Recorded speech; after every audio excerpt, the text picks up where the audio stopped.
Have you ever wondered why that coffee from your favorite cafe just tastes so perfect compared to what you make at home? Well, today we are pulling back the curtain on the art of the perfect brew. We're going to demystify the whole process and hand you the keys to unlocking incredible flavor right in your own kitchen. It really all boils down to this one question, doesn't it? How do I brew the most delicious coffee? It's a question every single one of us has asked, probably while standing over a coffee maker, just crossing our fingers and hoping for the best. But here's the big secret, and honestly, if you take one thing away from this, let it be this: the best coffee is completely subjective. Taste is relative. That means it's totally normal for someone to not like the exact same flavors you do.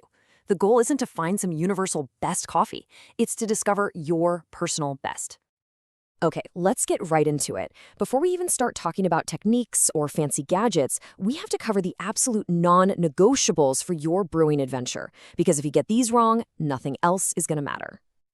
So here's the bottom line. Your brew is only ever as good as its ingredients. It's that simple.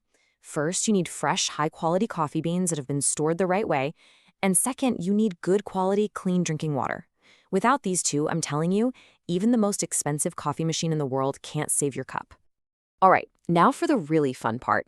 I want you to think of these next things as the flavor adjustment knobs on your coffee setup. There are just three, main variables you can play with to completely change how your coffee tastes. That's right, it's all about the coffee-to-water ratio, the grind size, and the brew time. If you can get a handle on these three things, you will unlock consistently delicious coffee. So let's start with that first one. First up, we've got the coffee-to-water ratio. This is what determines the coffee's intensity, or, what most people would just call its strength. This is your most direct way to control how bold or how mild your coffee is going to taste. A fantastic starting point, especially for methods like a pour-over, is a 1:16 ratio. So that's 1 gram of coffee for every 16 grams of water. If you make a cup and it feels a little too strong, try a 1:18 ratio. If it's a bit weak, try a little less water, maybe 1:15. This is your first and honestly your most powerful adjustment tool. Now, this slide perfectly shows the impact of our second variable, the grind size. It's a real balancing act. If you grind way too coarse, the water just rushes through, and it doesn't have time to pick up any flavor. The result? A weak, watery, kind of sad coffee that's more like pale tea.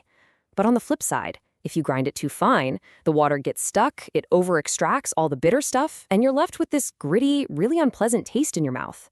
Finding that sweet spot right in the middle, that's the key. And that leads us perfectly to our third dial, which is totally linked to grind size, brew time. It's simply how long the water and the coffee are hanging out together. This duration directly affects which flavors get pulled out of the coffee grounds. It's a delicate dance, right?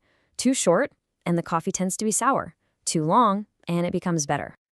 Okay, so you've got the fundamentals down. You understand the three main variables. Now, let's level up. We're going to look at two super simple steps that will take your flavor to the absolute next level. These are the master techniques. First things first. Always pre-wet your paper filter. This is so important, and it's so easy to do. It rinses away that papery taste so it doesn't end up in your coffee, it heats up all your equipment, which helps keep your brew temperature stable, and it stops the hot coffee from getting a shock when it hits a cold cup. It's such a small step, but it has a huge payoff in the final taste. And here is the second pro tip, the bloom. It looks cool, and it's incredibly important. Once you have your coffee grounds in the filter, just pour in enough hot water to get them all wet, usually about twice the weight of the coffee itself. Then, just wait. For about 45 seconds, you'll see the coffee bed puff up and bubble. That's trapped carbon dioxide escaping, and you want that gone. It clears the way for the water to really do its job and extract all those delicious flavors. Whatever you do, do not skip this step. So you might be thinking, okay, this sounds a lot like pour-over coffee. And yeah, we've used that as an example. But here's the best part. These core principles, they're universal. It doesn't matter how you brew your coffee. You can use this knowledge to totally master your method.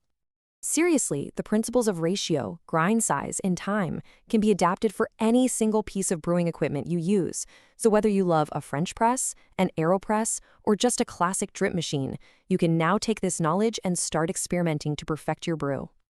And this table is a great little cheat sheet. For a French press, where the coffee is fully immersed, your main control lever is just the waiting time.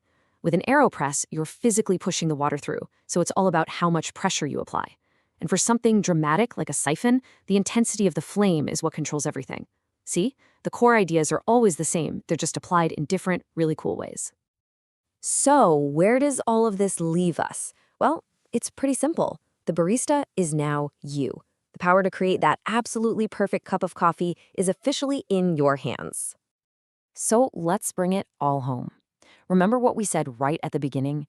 The single most important takeaway is this: the best coffee in the world is the one that you love the most. It's time to stop chasing someone else's perfect recipe and start dialing in your own. So, I'll leave you with this one question to think about. What are the settings for your perfect coffee? Now you have the tools, it's time to start experimenting.